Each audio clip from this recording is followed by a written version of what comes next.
A 175-year-old organization that had no customer insights, that's none, never, ever, builds a CX program from scratch within 4 years. Sounds like a fairy tale, right? You might be surprised. We have a really good understanding of what's happening here, or at least we thought we did, which ended up being a lot of gut instinct that wasn't always right. So we said, let's confirm this. Let's see if this is really happening. How a mission-driven organization moves from gut instinct decision-making to customer-centric planning on this episode of the CX Leader Podcast.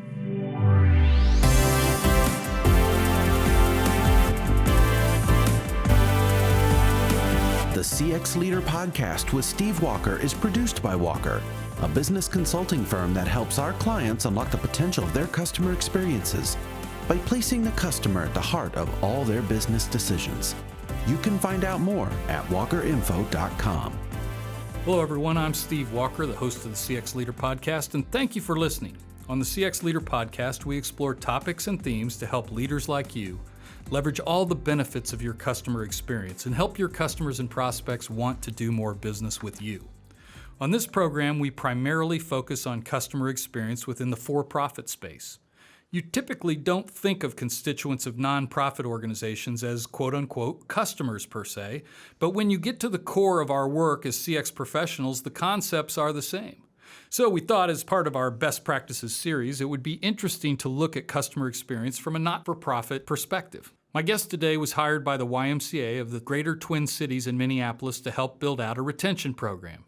Andrea Kronberg is the Senior Director of Customer Experience and is joining us via Zoom to discuss how she helped move the YMCA into a customer-centric organization. Andrea, so glad to have you on the program. Thanks for being with us today.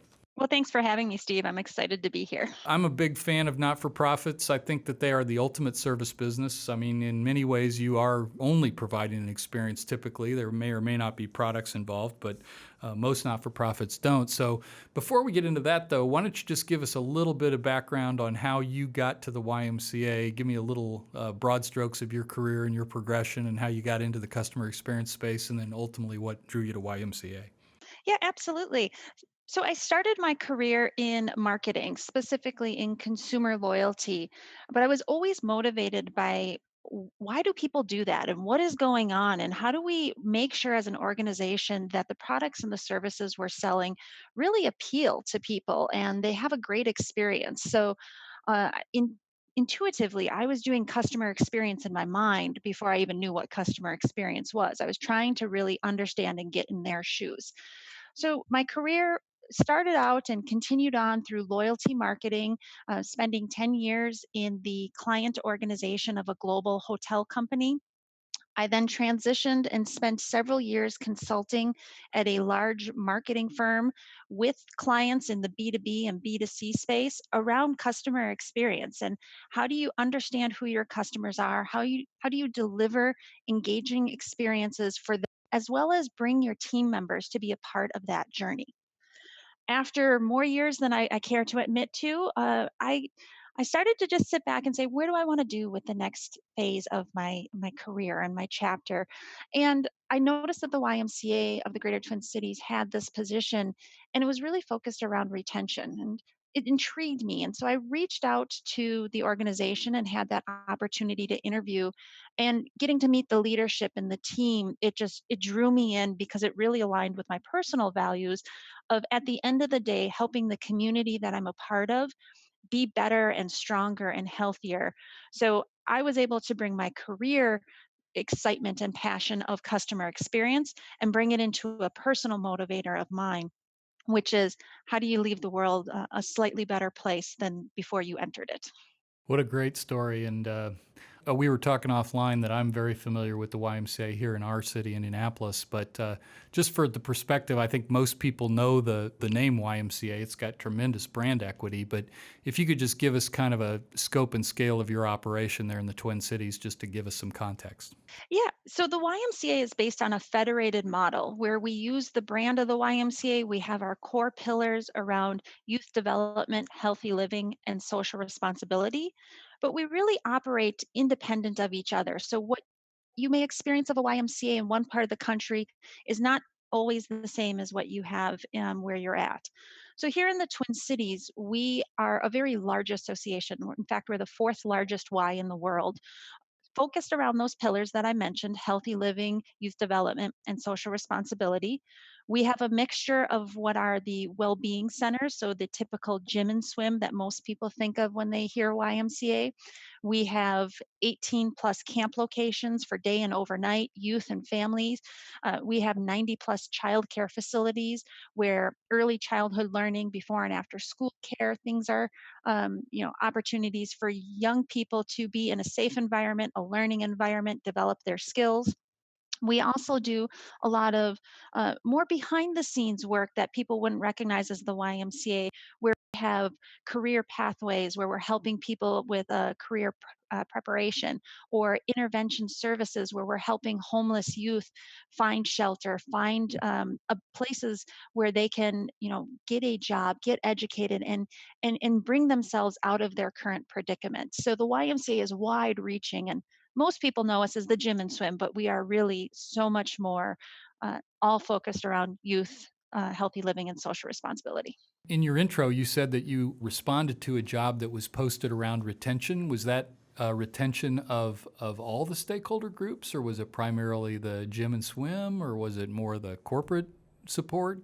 Yeah, so the original position was posted as Senior Director of Member Engagement. So the people who are coming into the Health and Wellbeing Center, the physical fitness side of things.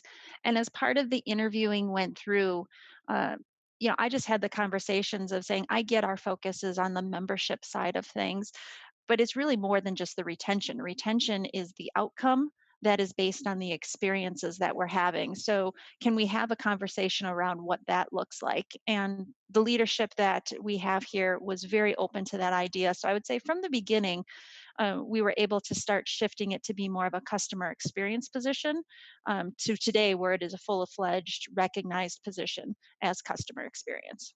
Well, congratulations on marrying up your passion, an organization that is worthy of someone of your skills, and then being able to facilitate that. Can you take us a little bit on that journey over the last 4 years, kind of where you started, and what were some of the initial successes and or roadblocks you had to move out of the way? When I first came in, I had mentioned how I was doing consulting work prior to this. So I came into the YMCA and I treated them as if they were a new consulting client. I went out and I interviewed internal stakeholders. I dug into the data that we had on customers, which was really more reports versus insights. I looked at the market conditions and came up with a strategic insights assessment of where are we at versus where do we want to be. Then went in and started looking at, okay, what's the roadmap? How do we get there? And built out a strategic engagement plan, primarily focused around that engagement of the membership, but keeping an eye out for other aspects. There were core pillars within that engagement, and ranging from, we need to solidify our infrastructure and make sure that we have the insights on our customers, the tools, the resources we need to provide experiences that will drive retention, to our team engagement. How do we make sure that they are not only informed, but embracing what we're doing with the customers and the experiences we want to deliver? And then ultimately, what is that roadmap for delivering those customer experiences? Um, so that was where we started, coming up with just, here is the roadmap. Then what we had to do is start digging in. Through the course of my research and conversations with people, 175 years in the community, we have a really good understanding of what's happening here, or at least we thought we did, which ended up being a lot of gut instinct that wasn't always right. So we went on an exercise where we said, let's confirm this. Let's see if this is really happening.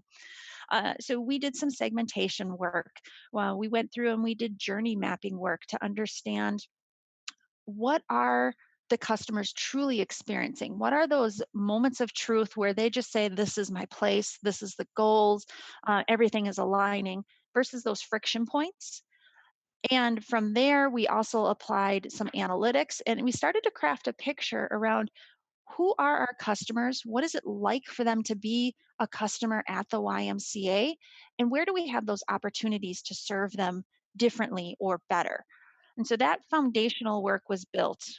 We then started to bring it into practice, and so many different ways that we've brought it forward, be it through our marketing and our messaging, the programs and the services, either offering new or modifying current, the way that we're training our teams, even to the back end, the way that we're looking at our financials and the numbers, making sure that we're really rallied around our customer with a mix of leading and lagging indicators, not just financial performance numbers. Why don't you, if you could, give us a couple of examples of things that you kind of went in with one hypothesis that then the process and the rigor actually went and changed the perspective, and then how you went and deployed that through the organization.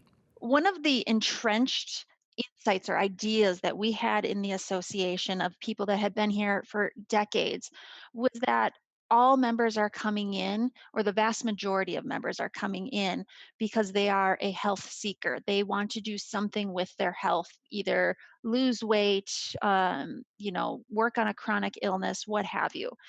And it was very surface level. As we did our segmentation work, we looked at demographics, behaviors, and psychographics and said, what's most predictive of retention? And what we found is that the people who are most likely to stay members, they have a different psychological profile than others. And their profile is that they're here for a healthy lifestyle. For them, it's not about winning the race. But when we look at the people who are here for a very tangible goal, I'm going to train for a marathon, I want to lose 20 pounds, whatever that tangible goal is, they're less likely to stay members for us because for them, once I achieve the goal, I'm out the door, or it's hard to get to the goal and then they end up giving up, get frustrated, and they leave. So for us, the insights really helped us take what was a overarching generic statement and break it down to say there are very many differences, many differences on who our customers are and what's motivating them to come in. And we need to change some of our interactions. So took that information and we trained all of our teams. And a great example is we have a member persona who typically you'll find in our facilities with their headbuds in, going out of their way to avoid looking at you because they just want to do their thing and get in and out. And we've always assumed just let them be, they're taking care of themselves, they know what they're doing. But our research showed that while they don't interact in the community, they absolutely love being a part of it. And they love the little nuggets that they can pick up from those hallway conversations that they're walking by. So we retrained our teams on how to recognize those people and how to slowly draw them in as opposed to an aggressive, friendly, hey, can I talk to you about this? Or how's your day going? More just feeding them nuggets of information until they're ready to raise their hand and come on in.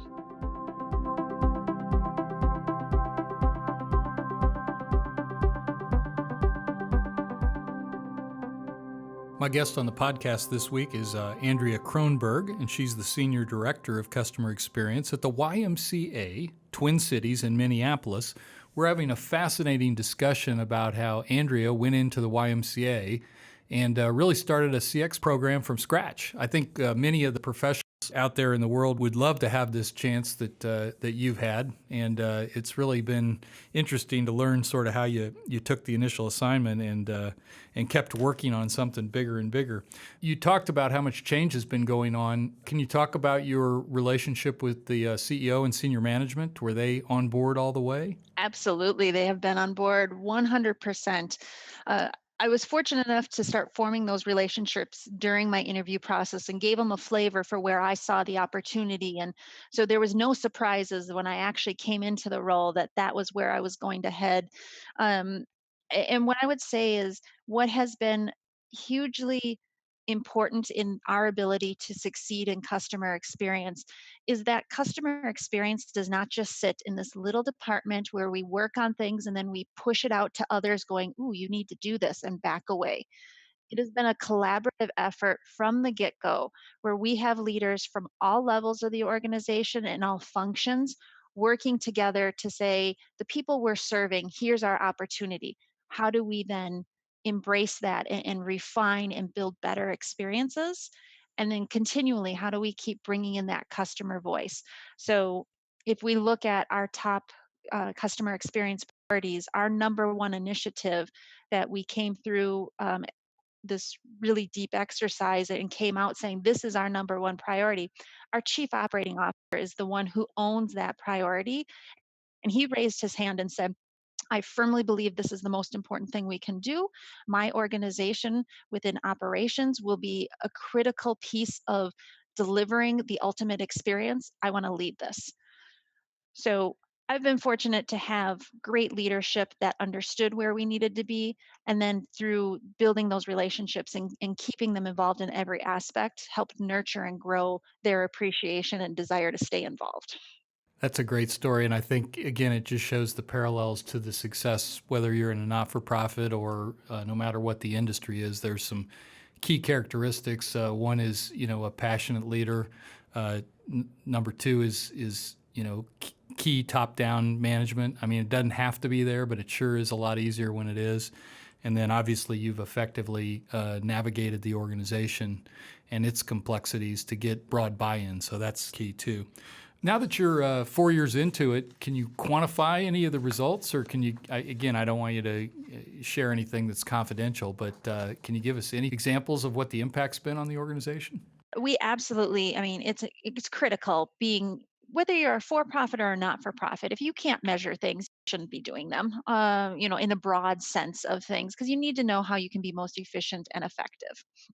So we're looking back over the past 4 years and the work that we've done, there are a number of areas where we have seen results and a number of areas where we have experimented with things and said, we didn't get the results we expected, but this is a really interesting learning. And then we took that and morphed it and iterated into new concepts or new evolutions of the experience. So constantly, how do we learn and grow? And we're monitoring everything.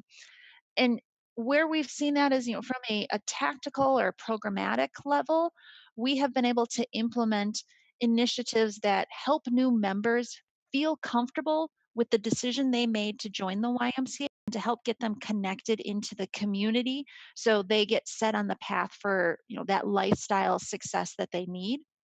And we've done that through value add content, just keeping them informed, communications, and some behavior modification programs where we're putting those little carrots in front of people, just saying, hey, we know you're on this path. Let's make sure you stay on it, and helping them form their habit. And we've gotten return on investments for some of those programs of upwards of 600% when you look at the ability for us to connect with people, help them feel comfortable, and then they ultimately want to stay and get more involved in the community and the YMCA as a whole. So huge numbers on that front. We look back at things like our net promoter score and the lift that we get within membership, within our programs, our camps and childcare. Our Voice of Customer program is not just a survey program. It's a survey that is used to collect information and then we take action. So within 72 hours, we want to respond to every person that provides us a bit of feedback to acknowledge that they spent time sharing their experience with us. And here's what we're going to do with that information. And by having that more direct conversation with our customers, by operationalizing some customer experience initiatives for them, we've been able to improve net promoter scores across all of our programs, even in the double digits. Yeah, that was actually the area that I was going to ask you about is kind of the quantitative piece, because you've said you've expanded sort of the metrics of the business to be more mission driven. So is the survey a key part of that? The survey is a key part of that. Some of it is behind the scenes, back end. The way that we were measuring things were measured on individual transactions as opposed to the relationship or the life cycle of a member or a Yep. customer. So we've made those switches in terms of analytics, and then also introduced new metrics or expanded some. We were always doing net promoter, but expanding it, introducing things about customer effort score. How easy is it to be a customer of the YMCA? Satisfaction. And because for us, it's so important to be connecting and building relationships with our customers and our community, we get a lot of feedback and spend a lot of time looking at the interactions that our customers have with our team members and how can we improve those through helping our team be stronger and helping them foster better relationships with our customers. Great.